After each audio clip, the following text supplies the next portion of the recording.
প্রিয় শিক্ষার্থীবৃন্দ, ঢাকা সিটি কলেজের অনলাইন ক্লাসে সবাইকে স্বাগত। তো আমরা দেখছিলাম চতুর্থ বর্ষের আন্তর্জাতিক অর্থনীতি কোর্সটা। তো আমাদের চ্যাপ্টার ছিল চ্যাপ্টার 6। আমরা দেখছিলাম যে আমাদের chapter title international trading and trade organization. তো আজকের আমরা এই চ্যাপ্টারে যে যে টপিক দেখতে চাই সেটা হলো, আমাদের লাস্ট ক্লাসে আমরা রিজিওনাল ট্রেডিং এগ্রিমেন্ট দেখেছিলাম। তো রিজিওনাল ট্রেডিং এগ্রিমেন্টের সঙ্গে আমরা আরেকটা অর্গানাইজেশনকে আজকে অ্যাড করেছি, WTO। এটা সম্পর্কে আমরা ডিটেলস পরে দেখব। তো আমরা WTO সম্পর্কে অল্প কিছু বলে আমরা দেখতে চাই যে WTO এর সঙ্গে রিজিওনাল ট্রেডিং এগ্রিমেন্টের কোনো কনফ্লিক্ট আছে কিনা, বা এটাকে প্যাট্রোনাইজ করে কিনা WTO রিজিওনাল ট্রেডিং এগ্রিমেন্টটা। তো এরপরে আমরা দেখতে চাই south Asian association for regional cooperation, অর্থাৎ যেটাকে আমরা বলি সার্ক। তো সার্কের এখন আমরা জানি যে সার্কের রোল এখন নেই বললেই চলে। তো আমাদের যেহেতু সাবটা পড়তে হবে, সেহেতু আমরা সার্কটাও দেখতে চাই। তো এরপরে আমরা দেখতে চাই সার্কের পরে south Asian preferential trading agreement, যেটার আমাদের শুরুটা সার্ক থেকেই হয়েছিল। তো এরপরে আসে south Asian free trade agreement, কিন্তু যেহেতু আমাদের টপিকে সাফটা নাই, সেহেতু আমরা এটা যাবো না আর কি এখানে। তো আমরা কিছুটা বলে দিতে পারবো যে সাফটা দেখার পরে যে সাফটাটা কি হবে, south Asian free trade agreement আসলে কি। তো এরপরে আমরা বলছি যে association of south east Asian Nations বা কান্ট্রিজ, যেটাকে আমরা বলি আসিয়ান। আসিয়ানটা আমাদের আমরা দেখতে চাই। এখান থেকে বড় কোশ্চেন বা ছোট কোশ্চেন ওভাবে আসে না, এখান থেকে শুধু একটা ব্রিফ কোশ্চেন দিয়ে দেয় যে আসিয়ানের ফুল মিনিং কি। তো আমরা এখানে লিখে দিয়েছি association of south east Asian Nations. তো এখান থেকে যদি সর্বোচ্চ আসে, এখান থেকে আমাদের একটা শর্ট কোশ্চেন দিতে পারে। তো এরপরে আমরা দেখছি যে United Nations conference on trade and development. তো এখান থেকে এটাকে আমরা বলছি আংটাট। তো এই 5টা টপিক মূলত আমরা দেখতে চাই, দেখা যাক আমরা কতদূর দেখতে পারি। তো এখন আমরা আসি আমাদের শুরুর টপিক, যেটাকে আমরা বলছি WTO and RTA। তো এখানে আমি একটু চাচ্ছিলাম যে পড়ে তারপরে আমি ব্যাখ্যা করতে, তাহলে আমাদের বেশ কিছু এখানে মিস হওয়ার চান্স কমে যাবে। তো আমরা বলছি যে অল ট্রেড অর্গানাইজেশন যেটা, তার মেইন কাজটা আসলে কি।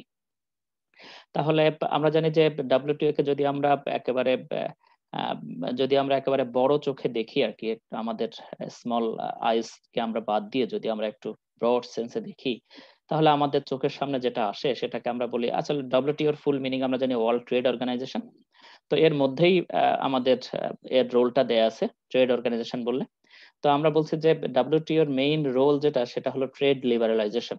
তো ট্রেড লিবারালাইজেশন বলতে আমরা কি বুঝি? ট্রেড লিবারালাইজেশন এর আগেই আমরা দেখে এসেছি যে PTA, RTA, PTA, FTA, customs union, common market, economic union, এগুলো আমরা আগেই দেখে এসেছি। তো আমাদের বলছে যে WTO এর কাজ হলো এই যে আমাদের ইন্টারন্যাশনাল ট্রেডের ক্ষেত্রে যেসব ব্যারিয়ার গুলো আছে, তো সেই সব ব্যারিয়ার গুলোকে কমিয়ে দেয় আর কি। তো সেই সব ব্যারিয়ার গুলো কমিয়ে দিলে এক্সপোর্ট ইম্পোর্ট ওয়ার্ল্ডে বাড়বে। তো এক্সপোর্ট ইম্পোর্ট বাড়লে ওয়ার্ল্ডের ট্রেড বাড়বে। তো WTO এর মেইন কাজ হলো ওয়ার্ল্ডের ট্রেড বাড়ানো। তো WTO এর দুজন ইকোনমিক্সটা আমরা দেখেছিলাম, ওয়ার্ল্ড ব্যাংক, WTO, এখানে তারা কাজ করতো, জগদীশ ভগবতী অ্যান্ড পল ক্রুগার।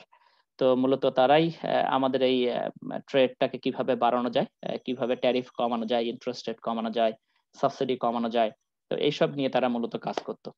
তো দেখা যেত কি যে এইগুলো হলে ট্রেড বাড়বে। তো তাদের যুক্তি ছিল, যদি ইন্টারন্যাশনাল ট্রেড যদি বাড়ে, যদি আমরা 1990s এর দিকে দেখি, সাউথ এশিয়ান টাইগার্স যে রুলগুলো এখন বাংলাদেশ ফলো করে, south Asian Tigers, Singapore, Singapore, Taiwan, Asian Tigers বলা হয় যাদেরকে আর কি। তো এরা মূলত দেখা গেছে কি যে ওই সময় তারা তাদের সেক্টর গুলোকে লিবারালাইজ করে, প্রাইভেট সেক্টর কে তারা যখন অ্যালাউ করেছে, তখন দেখা গেছে কি যে তাদের বর্ডারকে তারা কিছুটা ওপেন করেছে, তখন দেখা যেত তাদের এক্সপোর্টটা বেড়েছে এবং সাথে সাথে তাদের ইকোনমিক ডেভেলপমেন্টটাও হিউজ আকারে হয়েছে আর কি।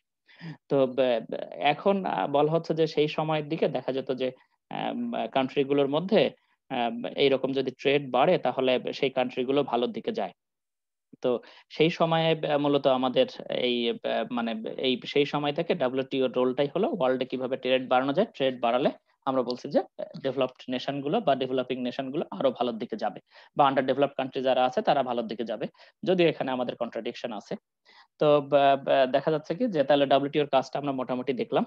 এখন আমরা বলছি যে WTO and regional trading agreement. তো WTO এর আমরা জানি মেম্বার কান্ট্রিজ আছে, হিউজ নাম্বার অফ মেম্বার্স।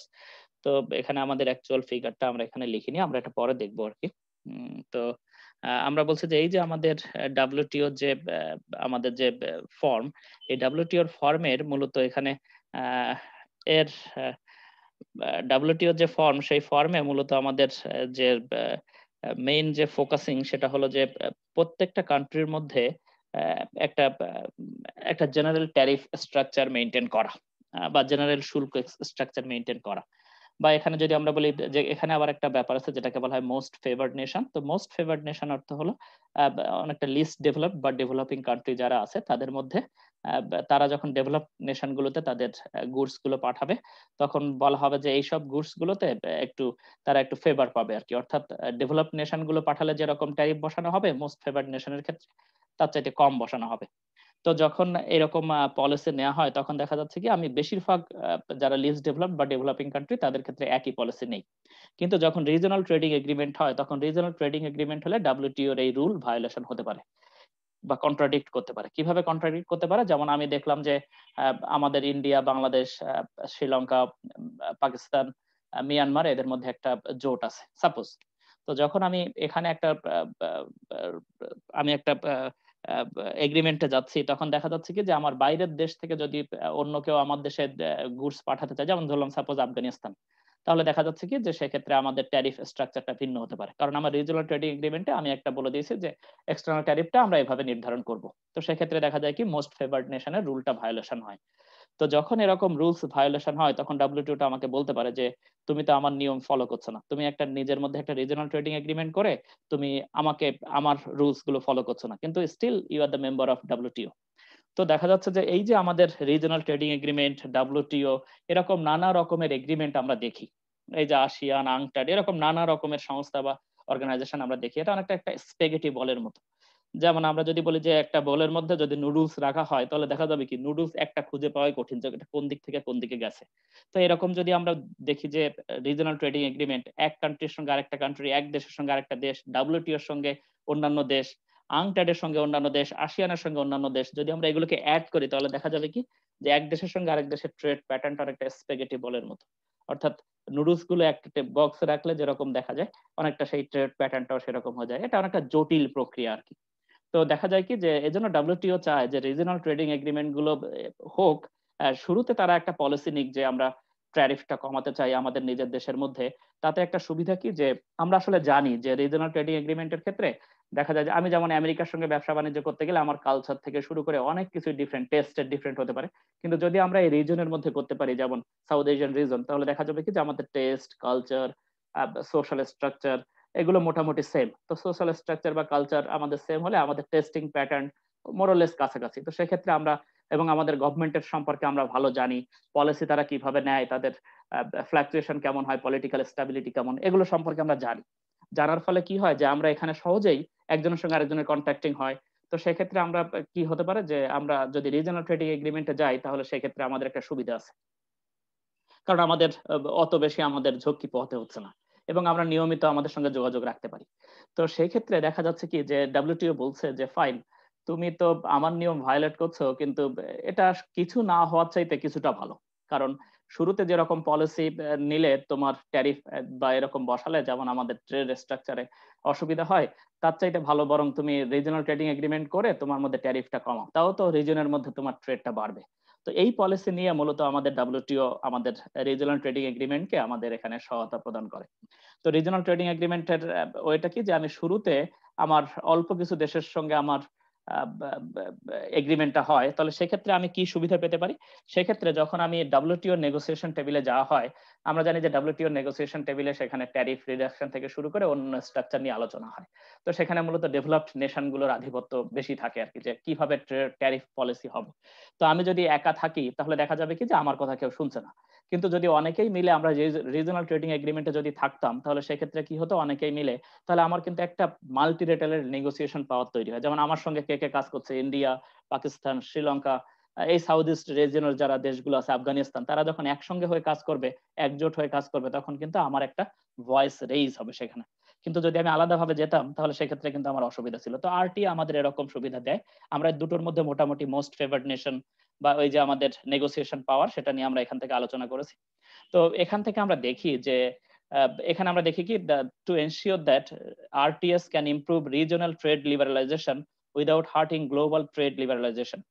তো এখন ডব্লিউটিও যেটা বলে সেটা হলো যে তুমি রিজনাল ট্রেডিং এগ্রিমেন্ট করো, কিন্তু তোমার আশপাশ যে অন্যান্য দেশের সঙ্গে যে ট্যারিফ পলিসি তোমার ছিল সেটা জানি তুমি রিভাইজ না করো, অর্থাৎ তোমার অন্যান্য দেশের সঙ্গে ট্যারিফ পলিসিটা যাতে তুমি বাড়িয়ে না দাও, সেক্ষেত্রে তোমাকে খেয়াল রাখতে হবে। বাড়িয়ে দিলে কি হবে?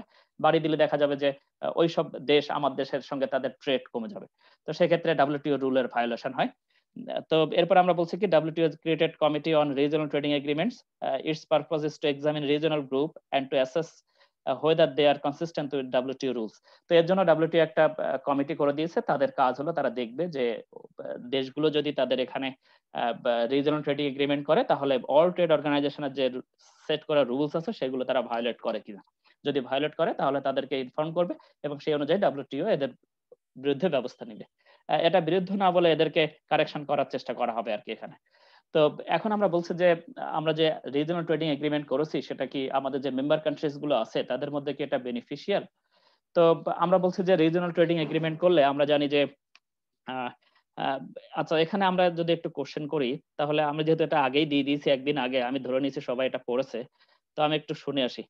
তোমাদের মুখ ওপেন আছে, তুমি এখানে আমাকে কয়েকটা রিজন বলতে পারো যে এটা কি কারণে আরটিএ করলে এটা বেনিফিটেড হবে?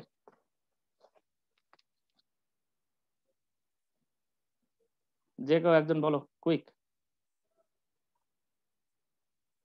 স্যার তাহলে রিজিওনাল যে দেশগুলোর মধ্যে মানে অর্গানাইজেশনটা হয়েছে মানে তাদের মধ্যে সম্পর্কটা ভালো থাকবে। হ্যাঁ, এগ্রিমেন্ট না, সম্পর্ক is not that important.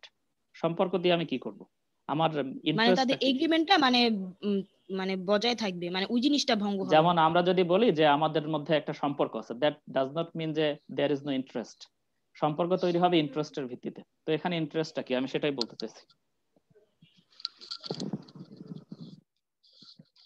Mutual বেনিফিটটা কি এখানে, আসলে ইন্টারেস্টটা কি?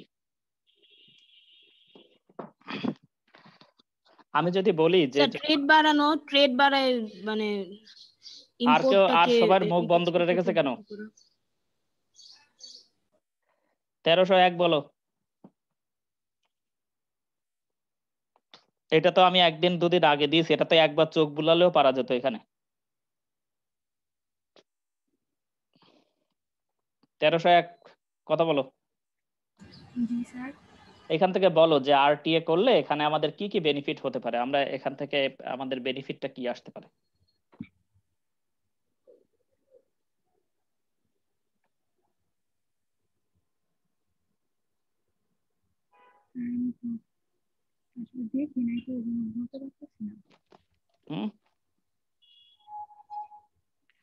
আচ্ছা, আমি যদি বলি যে যদি রিজিওনাল ট্রেডিং এগ্রিমেন্ট হয় তাহলে কি ট্রেড ক্রিয়েশন হয়?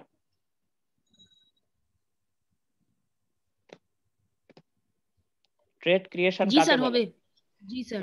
ট্রেড ক্রিয়েশন তার মানে হলো, আমাকে কি কেউ বলতে পারবা যে ট্রেড ক্রিয়েশন কি আর ট্রেড ডাইভারশন কি? এখানে কিন্তু দুটো শব্দ লেখা আছে, একটাকে আমরা বলেছি যে এই যে কোথায় জানি আছে এখানে, এই যে ট্রেড ডাইভারশন, আর এখানে আমরা বলছি যে এদের মধ্যে ট্রেড হলে ইম্পোর্ট প্রাইসটা লোয়ার হবে।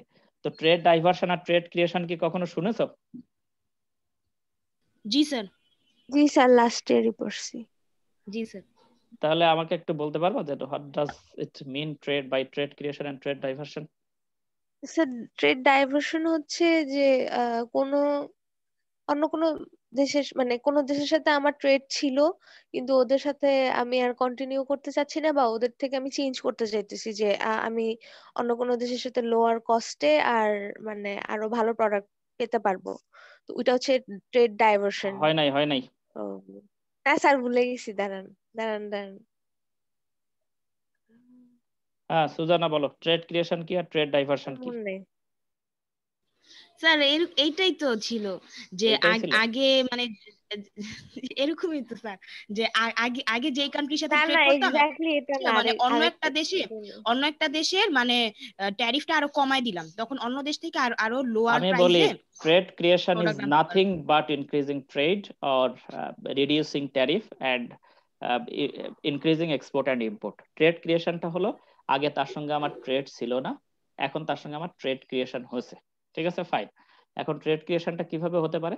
ধরলাম তাকে আমি এমন ট্যারিফ বসিয়েছিলাম যে সে আমার মার্কেটে টিকতে পারতো না। ওকে, এখন আমি তার ট্যারিফটা রিডিউস করে দিচ্ছি। ট্যারিফ রিডিউস করাতে আমার মধ্যে ইম্পোর্টটা বেড়েছে বা এক্সপোর্ট বেড়েছে, যাই বলি না কেন। তো যখন আমরা এরকম ট্যারিফ কমিয়ে দিয়েছি বা ব্যারিয়ার্স কমিয়ে দিয়েছি, তখন আমাদের মধ্যে ট্রেড হচ্ছে, সেটাকে আমরা বলছি ট্রেড ক্রিয়েশন। এখন আমি যদি তিনটা দেশ চিন্তা করি, বাংলাদেশ, ইন্ডিয়া, শ্রীলঙ্কা, তো আমি বলছি যে ইন্ডিয়া থেকে বাংলাদেশের ডিম আসে, শ্রীলঙ্কা থেকেও আসে। তো শ্রীলঙ্কার ডিমের দাম 5 টাকা, ইন্ডিয়ার ডিমের দাম 7 টাকা, বাংলাদেশের ডিমের দাম 10 টাকা। ওকে, এখন আমি ইন্ডিয়ার উপরে সাপোজ আমি যখন আমার ইন্ডিয়ার সঙ্গে আমার এখন একটা সম্পর্ক তৈরি হয়েছে, আমাদের রিজনাল এগ্রিমেন্ট। তো যখন আমি রিজনাল এগ্রিমেন্টে গেছি, তখন আমি বলছি যে you are my friend, so how can I impose tariff on you. তখন আমি বলছি যে ঠিক আছে, আমি এখন শ্রীলঙ্কার উপরে ট্যারিফ বসিয়ে দিলাম। তো এখানে লোয়ার কস্ট সোর্স কে? শ্রীলঙ্কা। শ্রীলঙ্কার ডিমের দাম বলেছে 5 টাকা, ইন্ডিয়া 7 টাকা, আর বাংলাদেশের 10 টাকা।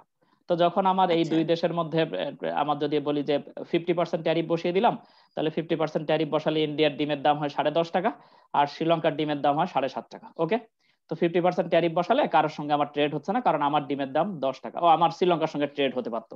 তো যখন আমি এরকম শ্রীলঙ্কার সঙ্গে ট্রেড হতে পারতো, কিন্তু এখন আমি দেখছি কি যে আমি ট্যারিফ কমিয়ে দেই, সামথিং কমালে দেখা যাবে কি যে এখন আমার স্টিল আমার মার্কেটে শ্রীলঙ্কায় টিকে থাকে। ওকে, তো এখন আমি বলছি কি যে তাহলে শ্রীলঙ্কার সঙ্গে আমার ট্রেড হলেও সেটা আমার ট্রেড ক্রিয়েশন। তো এখন আমি বলছি, আমার অ্যাকচুয়াল ফিগারটা এখানে ঠিক মতো নেওয়া হয়নি, তারপরে কাছাকাছি গেছে আর কি। তো এখন আমি বলছি যে ইন্ডিয়ার সঙ্গে এখন আমার সম্পর্ক তৈরি হয়েছে, ইন্ডিয়াকে বললাম ঠিক আছে তুমি আমার মার্কেটে ফ্রিলি আসো। তো ফ্রিলি আসলে এখন আমি স্টিল 50% ট্যারিফ শ্রীলঙ্কার উপরে বসিয়ে দিয়েছি। 50% ট্যারিফ বসালে 5 টাকা ছিল, 5 5 25, 2.5 টাকা তার উপরে অ্যাড হয়েছে, 7.5 টাকা। আর ইন্ডিয়ার থেকে ট্যারিফ তুলে নিয়েছে, তাহলে ইন্ডিয়ার ডিমের দাম হচ্ছে এখন 7 টাকা, বাংলাদেশের ডিমের দাম 10 টাকা। তাহলে এখন ট্রেড ক্রিয়েশন হয়েছে বাংলাদেশের সঙ্গে ইন্ডিয়ার। এখানে কি কোনো ট্রেড ডাইভার্সন ইফেক্ট আছে? অবশ্যই আছে। ট্রেড ডাইভার্সন ইফেক্ট হলো, আমি একজনের কাছ থেকে লোয়ার কস্ট সোর্স থেকে নিতে পারতাম, লোয়ার কস্টে নিতে পারতাম, কিন্তু তাকে আমি ডাইভার্ট করে দিয়েছি। ডাইভার্ট করে আমার যার সঙ্গে সম্পর্ক বিল্ড আপ হয়েছে তার থেকে আমি নিচ্ছি। তাহলে এখন ট্রেড ডাইভার্সনটা কি? শ্রীলঙ্কা হলো লোয়ার কস্ট সোর্স, শ্রীলঙ্কাকে আমি বাদ দিয়ে দিয়েছি, বাদ দিয়ে যার সঙ্গে আমার সম্পর্ক বিল্ড আপ হয়েছে তার থেকে আমি নিচ্ছি। বোঝা গেছে? মানে স্যার এখানে ট্রেড এগ্রিমেন্টটা বেশি ইম্পর্টেন্ট, কোনটার কস্ট বেশি কম সেটা ইম্পর্টেন্ট না। না না না, কস্ট কম বেশি তো ইম্পর্টেন্ট। আমি লোয়ার কস্ট সোর্সকে বাদ দিচ্ছি, মনে রাখতে হবে ট্রেড ডাইভার্সনের ক্ষেত্রে লোয়ার কস্ট সোর্সকে আমি বাদ দিচ্ছি। ঠিক আছে, বাদ আচ্ছা দিয়ে আচ্ছা। আমি হায়ার কস্ট সোর্সের কাছে গেছি। কিন্তু কথা হলো যে তাহলে এখানে কোশ্চেন তো একটা থাকে যে আমি হায়ার কস্টে কেন গেলাম? স্যার রিলেশন ভালো বিধায়। রিলেশন তো আমার অত ভালো না যে আমি তার কাছ থেকে বেশি কস্টে নিব, তাহলে তো আমার ইন্টারেস্ট ম্যাক্সিমাইজ হবে না। তাহলে হয়তো তাদের ওখানে আমি বেশি এক্সপোর্ট করতে পারছি। হ্যাঁ, আমি হিসাব করে দেখেছি, যদি আমি শ্রীলঙ্কার সঙ্গে সম্পর্ক বিল্ড আপ করতে পারি, হয়তো একটা ডিমে আমি সুবিধা পাচ্ছি, কিন্তু অন্যান্য গার্মেন্টস বা আদার ফ্যাসিলিটিস, সিরামিক্স, ওখানে ওই শ্রীলঙ্কা অত বেশি চায় না আমার কাছ থেকে। তাহলে সেক্ষেত্রে আমার বেনিফিটটা কম। এজন্য আমি সম্পর্ক বিল্ড আপ করেছি ইন্ডিয়ার সঙ্গে। বোঝা গেছে? তাহলে আমরা দেখলাম কি যে এখানে আমাদের যখন আমাদের রিজিওনাল ট্রেডিং এগ্রিমেন্ট হয়, তখন আমাদের ইম্পোর্ট প্রাইসটা লোয়ার হয় এবং আমরা লোয়ার কস্টে আমরা ইম্পোর্ট করতে পারি। যেমন আমি যদি বলতাম যে 50% ট্যারিফ যদি বসানো থাকতো, তাহলে স্টিল শ্রীলঙ্কার গুডসের প্রাইস হতো 7.5, আর আমাদের ইন্ডিয়ারটা হতো 10.5। তো এখানে দেখা যেত কি দুই দেশেরই তখন আমাদের যদি আমি শ্রীলঙ্কা থেকে নিতাম তাহলে 7.5 টাকায় নিতে হতো। কিন্তু যখন আমি ট্রেড ক্রিয়েশন করলাম, তখন দেখা গেল কি যে আমাদের 7 টাকায় আমরা ইন্ডিয়া থেকে নিতে পারি। 7.5 টাকাটাকে বাদ দিয়ে দিয়েছি, 7 টাকা থেকে ইন্ডিয়া থেকে নিতে পারি। তো সেক্ষেত্রে দেখা যায় কি যে 10 টাকার চাইতে বা 7 টাকা, 7.5 টাকার চাইতে 7 টাকাটা আমাদের কম। তো 7 টাকাটা কম হলে দেখা যাবে কি যে ওভারঅল আমার একটা গেইন আছে, সেটা হলো আমি লোয়ার প্রাইসে পেতে পারি। লোয়ার প্রাইসে পেলে ওভারঅল ইকোনমিতে কনসাম্পশন বাড়ে, কনসাম্পশন বাড়লে কি হয়, সোশ্যাল ওয়েলফেয়ার বাড়তে পারে। কারণ আমি লোয়ার প্রাইসে যত পাবো তত আমার কনসাম্পশন বাড়বে, ইকোনমির ওভারঅল ওয়েলফেয়ার বাড়বে। কারণ আমরা জানি প্রাইস যত কম থাকে, ভোগ যত বাড়ে, ইকোনমির ওভারঅল ওয়েলফেয়ার তত বাড়ে। তো এখন আমাদের পরের একটা টপিক যেটাকে আমরা দেখছি, যে টপিকটাকে আমি আগেই বলেছিলাম যে আরটিএ করলে আমাদের বেনিফিট কি। তো আরটিএ করলে আমাদের বেনিফিটটা কি? আরটিএ করলে বেনিফিটটা হলো আমাদের একটা মিউচুয়াল একটা এগ্রিমেন্টে আসা যায়। এগ্রিমেন্টে আসলে আমাদের একটা পাওয়ার ক্রিয়েট হয়। সেই পাওয়ারটা কি, যে আমাদের নেগোসিয়েশন একটা পাওয়ার আছে ওয়ার্ল্ড ট্রেড অর্গানাইজেশন বা আদার কান্ট্রিজ গুলোর সঙ্গে, তাহলে সেই নেগোসিয়েশন পাওয়ারটা আমাদের বাড়ে। তো নেগোসিয়েশন পাওয়ার কি, যে আমরা বিভিন্ন রকমের শুল্ক এক্সপোর্ট ইম্পোর্ট, কোন গুডগুলো যাবে কোন গুডগুলো যাবে না, কোন গুডগুলো তোমার নেওয়া উচিত কোন গুডগুলো নেওয়া উচিত না। যেহেতু আমরা একটা ব্লকের মধ্যে আছি, তো অন্য কান্ট্রি তো সহজে আমাদের এই ব্লকে ঢুকতে পারবে না, তাহলে সেক্ষেত্রে তাদেরকেও কিছুটা ছাড় দিতে হবে। তো যখন আমরা একসঙ্গে থাকি তখন আমাদের এই অন্য দেশের সঙ্গে যে নেগোসিয়েশন পাওয়ার, যে আমরা আলোচনা করার যে আমাদের ক্ষমতা, সেটা কিন্তু বাড়ে আর কি। তো এখানে আমরা দেখি, এখানে তাহলে আমরা মোটামুটি দেখলাম বার্গেনিং পাওয়ারের দিক থেকে। তো এই ক্ষেত্রে আমাদের আরটি একটা সুবিধা দেয় আর কি। তো এখন আমরা আসি আমাদের নেক্সট টপিক, আমরা বলছি SAARC, south Asian association for regional cooperation. তো আমাকে কি কেউ সার্ক সম্পর্কে কিছু বলতে পারো? এখানে কয়টা দেশ আছে যে সার্কের মধ্যে?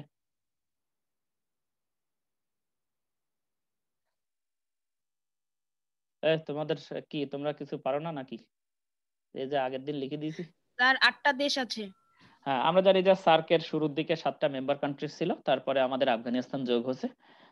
তো সার্ক মূলত আমরা জানি যে south Asian association for regional cooperation. তো আমাদের এখানে দেখছি যে আমাদের এই রিজিয়নের মধ্যে একটা কোঅপারেশন বিল্ড আপ করা আমাদের টার্গেট। তো এখন কথা হলো, আমরা যদি কোঅপারেশন বলি তাহলে সেই কোঅপারেশন আসলে কোথায় হয়? আমরা কোন বিষয়, কোন আমাদের যে ব্রড সেন্সে যদি আমরা বলি তাহলে কোঅপারেশনের জায়গাটা আসলে কোথায়? আমি দেখছি যে যত সময় যাচ্ছে তত স্টুডেন্টের সংখ্যা বাড়ছে, কারণটা আমি বুঝতে পারছি না। সময়ের সঙ্গে সঙ্গে স্টুডেন্টের একটা পজিটিভ কোরিলেশন আমরা দেখতে পাচ্ছি। তো আমরা যদি এভাবে যদি 5-10 ঘন্টা নিতে পারতাম তাহলে হয়তো আমরা 50-60 জনকে পেয়ে যেতাম ক্লাসে হয়তো। তো এখন আমরা আসি, আমরা বলছি যে আমরা এখান থেকে দেখতে চাই যে আসলে কোঅপারেশনের জায়গাটা আসলে কি বিভিন্ন দেশের মধ্যে। তো আমরা যদি একেবারে মোটা দাগে দেখতে চাই তাহলে কোঅপারেশন বললে আমাদের দেখা যায় যে সোশ্যাল এন্ড ইকোনমিক ডেভেলপমেন্ট, এইগুলো শেয়ারিং হবে এক দেশ থেকে আরেক দেশের মধ্যে। তো এখন কথা হলো, সাউথ এশিয়ান রিজনের মধ্যে আমাদের এই কোঅপারেশন কেন প্রয়োজন? তো আমরা যদি সাউথ এশিয়ান রিজন গুলো তাকাই, আমরা যদি দেখি এশিয়ান কান্ট্রিজ, আফ্রিকান কান্ট্রিজ, আবার সাউথ ইস্ট এশিয়ান কান্ট্রিজ, আবার আমাদের যে দক্ষিণ এশিয়ার যে দেশগুলো সেগুলোর দিকে থেকে যদি তাকাই তাহলে দেখা যাবে কি যে সবচাইতে বেশি পিছিয়ে পড়া জনগোষ্ঠী আমাদের আফ্রিকা আর এই দক্ষিণ এশিয়ার মধ্যে আছে। তো দক্ষিণ এশিয়ার মধ্যে আমাদের নোটেবল কান্ট্রিজ গুলো আমরা জানি যে আফগানিস্তান, বাংলাদেশ, ভুটান, ইন্ডিয়া, মালদ্বীপ, নেপাল, পাকিস্তান, শ্রীলঙ্কা, মায়ানমার আছে, আমরা মায়ানমারকে আপাতত নিচ্ছি না। তো এই কান্ট্রিগুলো, মায়ানমারের সঙ্গে নেগোসিয়েশনে হয়তো যাওয়া হয়নি, কারণ আমরা যে কান্ট্রিগুলো নিয়েছি সেখানে একটা গণতান্ত্রিক ধারা এখানে আছে এর মধ্যে। তো হয়তো মিয়ানমারের সঙ্গে সেভাবে নেগোসিয়েশনের সেভাবে যাওয়ার সুযোগ ছিল না, বা মিয়ানমার দেখা গেছে কি যে তারা ট্রেড লিবারালাইজেশনে তারা খুব বেশি কিন্তু সে সময় কাজ করেনি। ট্রেড লিবারালাইজ তারা সম্প্রতি শুরু করেছে আর কি, তাদের ট্রেড লিবারালাইজেশন, তাদের সীমানা আটকানো ছিল একটা সময়। আমরা জানি যে বেশিরভাগ সময় সেখানে সেনা শাসন দ্বারা পরিচালিত হয়েছে। তো এখন আমরা আসি, আমরা বলছি যে এই যে আমাদের সার্ক এর মেইন উদ্দেশ্য আমাদের সোশ্যাল আর ইকোনমিক ডেভেলপমেন্ট। তো সোশ্যাল আর ইকোনমিক ডেভেলপমেন্ট কিভাবে পসিবল? তো আমরা যেহেতু একটা নির্দিষ্ট রিজনের মধ্যে আছি, আমরা আমাদের ইকোনমিক আর সোশ্যাল স্ট্রাকচার সম্পর্কে জানি আর কি। তো তার আগে আমাদের কোশ্চেন থাকে ইকোনমিক ডেভেলপমেন্ট কি আর সোশ্যাল ডেভেলপমেন্ট কি? তো আমাকে কেউ বলতে পারবো যে ইকোনমিক ডেভেলপমেন্ট কি আর সোশ্যাল ডেভেলপমেন্ট কি, কিভাবে এটা পসিবল হতে পারে? স্যার, যখন একটা দেশের মানুষের মাথাপিছু আয় বাড়ে, ইনফ্রাস্ট্রাকচার ডেভেলপমেন্ট হয় লং রান ধরে, তখন সেটাকে ইকোনমিক ডেভেলপমেন্ট বলে। আর সোশ্যাল ডেভেলপমেন্ট আসলে কিসের উপরে ডিপেন্ড করে? সোশ্যাল ডেভেলপমেন্ট মানুষের শিক্ষার উপরে, লিভিং স্ট্যান্ডার্ডের উপরে বেশি ডিপেন্ড করে। তারপরে যে হেলথ হেলথ কেয়ারের উপরে সোশ্যাল আমরা যদি বেশি। বলি আমরা সোশ্যাল বেসিক ডেভেলপমেন্ট নিডস বললে, এর আমরা যদি উপরে, বলি যে বেসিক আমাদের নিডস হ্যাঁ কি হ্যাঁ পরিমাণে ওদের প্রোভাইড করা হচ্ছে এন্ড লিভিং স্ট্যান্ডার্ডস কিভাবে বেড়ে যাচ্ছে, মানে এই আমরা ইন্ডেক্স যদি অনুযায়ী। বলি যে সোশ্যাল ডেভেলপমেন্ট, তাহলে সোশ্যাল ডেভেলপমেন্ট আমরা আগেই বলেছি যে এটা মানুষকে স্কিল করার সঙ্গে রিলেটেড, যত সেক্টর আছে সব আমাদের সোশ্যাল ডেভেলপমেন্টের সঙ্গে রিলেটেড। তো এখানে আমরা যদি বলি যে মানুষকে স্কিল করার ক্ষেত্রে আমাদের ফুডেরও কিন্তু একটা কন্ট্রিবিউশন আছে। আমরা জানি যে যদি মানুষের আদিম ইতিহাস চিন্তা করা হয় আর এখনকার ইতিহাস চিন্তা করা হয়, তো আমাদের মগজে যদি আমাদের ঠিকভাবে কাজ করতে হয় তার জন্য যে ফুড সাপ্লিমেন্ট দরকার সেটাও কিন্তু আমাদের গুরুত্বপূর্ণ। কারণ আমরা আদিম সমাজ থেকে এই সমাজে যদি চিন্তা করি দেখা যাবে তখনকার ব্রেনের ধরন আর এখন কিন্তু অনেক ডেভেলপ হয়েছে। তো এই ডেভেলপ হয়েছে আমাদের ফুড স্ট্রাকচার চেঞ্জ হয়ে যাওয়াতে। তারা একসময় কেমন খেত এখন কেমন খায় সেগুলো আমরা জানি। তো যদি ফুড সাপ্লাইটা ঠিক মতো আসে তাহলে আমাদের স্কিল ডেভেলপমেন্ট ঠিকভাবে হবে, আমাদের হেলথ কন্ডিশন বেটার হবে। যদি আমাদের যে হেলথ ইনফ্রাস্ট্রাকচার সেটা যদি ডেভেলপ হয়, হাসপাতালগুলো, তাহলে দেখা যাবে যে আমাদের সোশ্যাল ডেভেলপমেন্টটা বেটার হবে। যদি আমাদের এডুকেশন সিস্টেমটা ডেভেলপ হয়, ট্রেনিং স্কিল এগুলো যদি ডেভেলপ করা যায় তাহলে আমাদের সোশ্যাল ডেভেলপমেন্ট হবে আর কি। তো এখন কথা হলো যে এই যে রিজিয়নের, এটা যেহেতু একটা পিছিয়ে পড়া জনগোষ্ঠী সম্পন্ন দেশগুলো, তো এদের মধ্যে যদি ইকোনমিক আর সোশ্যাল ডেভেলপমেন্ট হতে হয় তাহলে আমরা বলছি যে আসুন আমরা একসঙ্গে কাজ করি, আমাদের যে যে জায়গার অসুবিধার জায়গা আছে সেগুলোকে আমরা দূরে সরাতে চাই, এবং আমাদের মধ্যে যদি মিউচুয়াল এগ্রিমেন্টে আসা যায় যে তোমার এই জিনিসটা ভালো আছে আমার সঙ্গে শেয়ার করতে পারো, আমার এটা ভালো আছে তোমার সঙ্গে আমি শেয়ার করতে পারি, তাহলে দেখা যাবে যে একটা মিউচুয়াল যে একটা ডেভেলপমেন্ট সেটা কিন্তু পসিবল। তো এই যে আমাদের সোশ্যাল আর ইকোনমিক ডেভেলপমেন্ট এই যদি প্রত্যেকটা দেশের মধ্যে ভাবে হতে পারে, এবং এখানে যে আমাদের যে ট্রেডের ক্ষেত্রে যে ব্যারিয়ার গুলো আছে সেগুলো যদি আমরা তুলে নিতে পারি তাহলে দেখা যাবে কি যে আমাদের এই রিজিয়নটা ভালোর দিকে যেতে পারে। তো এই উদ্দেশ্য থেকেই মূলত আমাদের সার্কের জন্ম আর কি। তো এটার যে আমাদের প্রথম স্বপ্নটা সেটা সার্ক গঠিত হবে, এই গঠনের স্বপ্নটা আমাদের 1980 এর দিকে এটাকে চিন্তা করা হয়, এবং দেখা যাচ্ছে যে আমরা এস্টাবলিশড হচ্ছে কত সালে, 8 ডিসেম্বর 1985। সে সময় আমাদের মেম্বার কান্ট্রি ছিল 7টা, সম্ভবত 2003-এর দিকে আমাদের আফগানিস্তান এখানে এসছে, I am not sure actual year. তো এখানে আমরা বলছি কি যে এখানে আমাদের এই যে সোশ্যাল আর ইকোনমিক ডেভেলপমেন্ট এইসব জায়গার ক্ষেত্রে আমাদের কোন কোন জায়গাগুলোর ক্ষেত্রে আমরা গুরুত্ব দিয়েছি। আমাদের আর 10 মিনিট সময় আছে। এখানে আমরা বলছি যে আমাদের সেক্টর ছিল এগ্রিকালচার। তো কথা হলো যে আমরা এগ্রিকালচারে কেন গুরুত্ব দিলাম, কুইক এগ্রিকালচার রুরাল ডেভেলপমেন্ট আমরা একসঙ্গেই বলি আর কি, যে এই দুটো টপিকে আমরা এদিকে কেন শুরুর দিকের গুরুত্বটা আমরা এগ্রিকালচার আর রুরাল ডেভেলপমেন্টে দিলাম। কারণ স্যার এখানে বেশিরভাগ দেশই তো এগ্রিকালচারের উপর ডিপেন্ডেন্ট, মানে ডেভেলপিং কান্ট্রি। এবং আমরা জানি যে আমাদের এগ্রিকালচার গুলো অনেক মানধাতার আমলে ছিল এবং এখানে টেকনোলজির ইউজ খুব কম হয়, বেশিরভাগ এখানে লেবার দিয়ে কাজ করা হয়। কিন্তু যদি আমরা এখান থেকে প্রপার, এখানে আমাদের উচ্চ ফলনশীল জাত ভাবে ছিল না, তো সেক্ষেত্রে দেখা যায় যে রিসার্চ এন্ড ডেভেলপমেন্ট যদি এগ্রিকালচার রিলেটেড কোনো সেক্টরে করতে হয় তাহলে আসো আমরা একসঙ্গে করি, কারণ আমরা আমাদের জানি যে আমাদের ক্যাপিটাল বেসটাও কম, আমরা যদি একসঙ্গে সব সেক্টরকে ডেভেলপ করার চেষ্টা করি তাহলে আমাদের এগ্রিকালচার এগিয়ে যাবে। তো মেইন কথা হলো যে এগ্রিকালচারের সঙ্গে বেশিরভাগ মানুষজনই রিলেটেড এবং তাদের মাথাপিছু আয়ও কম, এবং আমরা জানি যে agriculture is the engine of industry. তো আমরা বলছি যে এগ্রিকালচার থেকেই মূলত আমাদের ইন্ডাস্ট্রিয়াল গুড গুলো প্রসেস হয়ে আসে, এগ্রিকালচার থেকেই আমাদের প্রাইমারি সেক্টর। তো এই সব সেক্টরকে ডেভেলপ করলে আমরা বলছি যে আমাদের ইন্ডাস্ট্রির জন্য যেসব র মেটেরিয়ালস প্রয়োজন সেটা আমরা এখান থেকে পেতে পারি। তো এরপর আমরা বলছি রুরাল ডেভেলপমেন্ট। তো রুরাল ডেভেলপমেন্ট কেন বলছি, যে আমরা জানি যে আমাদের বেশিরভাগ জনগণই গ্রাম্য অঞ্চলে বসবাস করে, তো তাদের যদি ডেভেলপ করা যায় তাহলে দেখা যাবে কি যে এখানে আমরা রুরাল ডেভেলপমেন্ট বলতে সোশ্যাল ডেভেলপমেন্ট, ইকোনমিক ডেভেলপমেন্ট যদি সবটাই চিন্তা করি, তাহলে রোড ইনফ্রাস্ট্রাকচার যদি ডেভেলপ হয় তাহলে দেখা যাবে কি যে এই শ্রেণীটা যত দ্রুত আমাদের সমাজে উঠে আসবে তত আমাদের ইকোনমিক ডেভেলপমেন্টটা গতিশীল হবে। যেমন আমরা যদি বাংলাদেশ ব্যাংকের পলিসি দেখি এখান থেকে, তাহলে আমাকে বলা হয় অন্তর্ভুক্তিমূলক পলিসি। তো অন্তর্ভুক্তিমূলক পলিসি কি, যে সমস্ত যে আমাদের যে ইকোনমিক অর্ডারটা আছে, যদি আমরা বলি যে ব্যাংকিং ফ্যাসিলিটি থেকে শুরু করে ফিনান্সিয়াল ফ্যাসিলিটি থেকে শুরু করে এই ফ্যাসিলিটি গুলো তুমি এই ফ্যাসিলিটির মধ্যে তুমি দরিদ্র জনগণকে অন্তর্ভুক্ত করো। তো যদি দরিদ্র জনগণকে অন্তর্ভুক্ত করো তারা তাদের জীবন মান উন্নয়নের চেষ্টা করবে। যেমন আমরা জানি যে এনজিও গুলো আমাদের গ্রাম অঞ্চলে কাজ করে, যদিও তার রোল নিয়ে যথেষ্ট কনফিউশন আছে যে এনজিও গুলো কিভাবে কাজ করে, তারা আসলে পভার্টি কমানোর জন্য অতটা গুরুত্বপূর্ণ কিনা। কারণ আমরা জানি যে এই পভার্টি কমানোর জন্য গুরুত্বপূর্ণ কিনা এটা নিয়ে একটা কোশ্চেন আছে, সেটা হলো যে এই কোশ্চেনটা করা হয় আর কি, আমরা এখান থেকে বের হয়ে আসতে পারি না। যেমন গ্রামীণ ব্যাংক, তারপরে আর আশা, আরো অনেক কিছু আছে গ্রামের দিকে আমরা দেখতে পাই। তো এখানকার মেইন অসুবিধাটা হলো আমরা জানি যে এই যে আমাদের ক্ষুদ্র ঋণ যেটাকে আমরা বলি, তো সেই ক্ষুদ্র ঋণ যখন দেয়া হয় তখন দেখা যায় কি যে যাদেরকে দেয়া হয় দে আর ভেরি পুর, অথবা তারা খুব দরিদ্র শ্রেণীর মানুষজন।